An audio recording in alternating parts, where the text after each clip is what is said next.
বিড়ি সিগারেট বিক্রি করার উপার্জন হালাল নাকি হারাম?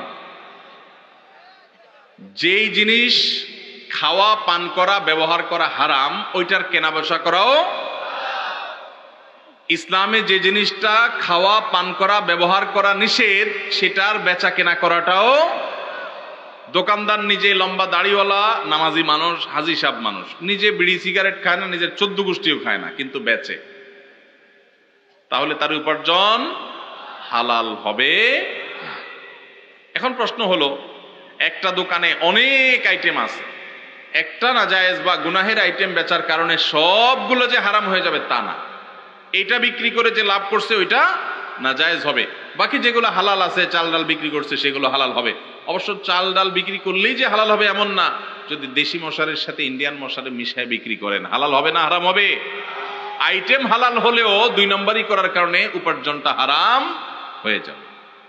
তো এই জন্য যারা মুদি দোকানদারি করেন তারা বলবেন, ভাই তাহলে বিড়ি সিগারেট ছাড়া তো দোকান চলে না, কি করব?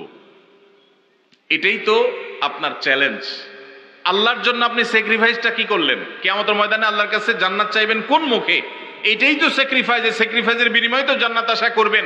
আপনি আল্লাহর জন্য হারাম জিনিস বিক্রি করলেন না, দোকানে লেখা দিলেন, ভাই আমি এই যে আমাদের মুসলমানদের রক্তচোষা যারা, তাদের জিনিস রাখি না, বিড়ি সিগারেট রাখি না, ধূমপানের আইটেম রাখি না, এগুলো এই দোকানে বিক্রি করা হয় না, লেখা টাঙ্গায় দিছেন। এতে কিছু বিড়িখোর, সিগারেটখোর, গাঞ্জাখোর কাস্টমার কমবে, এতে আপনার টাকা ক্যাশে একটু কম আসবে। ওই টাকা যদি আসতো ওইটা এমনিই বরকত নষ্ট করে দিত। ওই বেবরকতি গাঞ্জাখোর আর বিড়িখোর, সিগারেটখোরের টাকা না আসলে আপনার আল্লাহ তাআলা না খাওয়ায় মারবে না ইনশাআল্লাহ। এর জন্য হিম্মত দরকার হয়, হিম্মত। কিছু কেনাবেচা কম হোক, কিছু কাস্টমার কম আসুক, আমি একটু কম খাবো, আমার ইনকাম একটু কম হবে, বিনিময়ে আমি জান্নাত পাবো ইনশাআল্লাহ। মনে শান্তি থাকবে যে আমি ক্যান্সারের আইটেম বিক্রি করে একটা মানুষকে সর্বশান্ত করার দায়ে আমি দায়ী হলাম না। দোকানদার ভাই যত সিগারেট বিক্রি করলেন, এই সিগারেটগুলো যারা কিনছে, খাইছে, এর মধ্যে বহু লোক ক্যান্সারে আক্রান্ত হয়ে গেছে। বাংলাদেশে ক্যান্সারের যে রেশিও, ঘরে ঘরে ক্যান্সারের রোগী, এবং ক্যান্সারের সবচেয়ে বড় কারণ, যেই কারণে সবচেয়ে বেশি সংখ্যক মানুষ ক্যান্সারে আক্রান্ত হয়, সেটা হলো ধূমপান।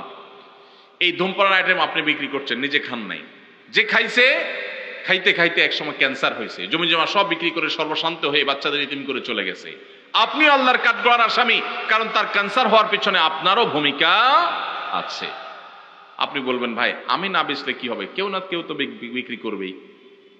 এর উত্তর হইল, একজন মানুষ তার হয়তোবা সে কোনো কারণে কারোর খুনের শিকার হবে, আপনি নিশ্চিত হয়ে গেছে, তখন আপনি চিন্তা করলেন, সে যেহেতু খুনের শিকার হবেই, কেউ তারে খুন করবে অন্যায়ভাবে, তাহলে আমিই করি। এই কাজটা করবেন কোনোদিন আপনি? সে আনা মানুষ তো, এটা তো আপনি বুঝেন 16 আনা, যে আমি না মারলে কি হবে, আরেকজন তো মারবেই, তাহলে আমিই মারি, এই কাম তো আপনি করেন না।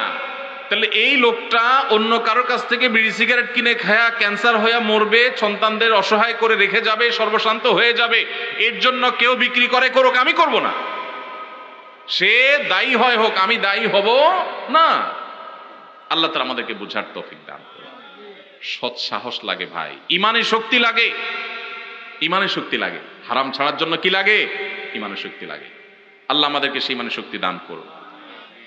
ইমানের শক্তি থাকলে ইনকামটা একটু কম হবে, বাসা থেকে একটু খোঁচাখুচি শুনতে হবে। বউ বলবে, তোমার লগের দোকানদার বিল্ডিং একটা পরে একটা তুলতেছে, তালার পরে তালা তুলতেছে, কি দোকানদারি করো তুমি, ভাতের টাকা জোগাড় করতে পারো না। এগুলো কিন্তু শোনা লাগবে, মাথায় যেন থাকে, এগুলোর জবাব দিতে হবে। স্ত্রীকে সেজন্য বোঝাতে হবে, আমরা কি জান্নাতে যাব না জাহান্নামে যাব, আগে সে সিদ্ধান্ত নিতে হবে। যদি জান্নাতে যেতে চাই তাহলে আমরা এটা করব না। আমি যে বিড়ি সিগারেট বিক্রি করে মানুষের মরার কারণ হব, ক্যান্সারের কারণ হব, জান্নাত তো পরে, দুনিয়াতেই তো আমার বিবেকে আমাকে বাধা দিবে যে একটা মানুষের ধ্বংসের জন্য আমি ভূমিকা রাখলাম। তাহলে এই হারাম জিনিস ছাড়বো তো ইনশাআল্লাহ। আল্লাহ আমাদেরকে তৌফিক দান করুন।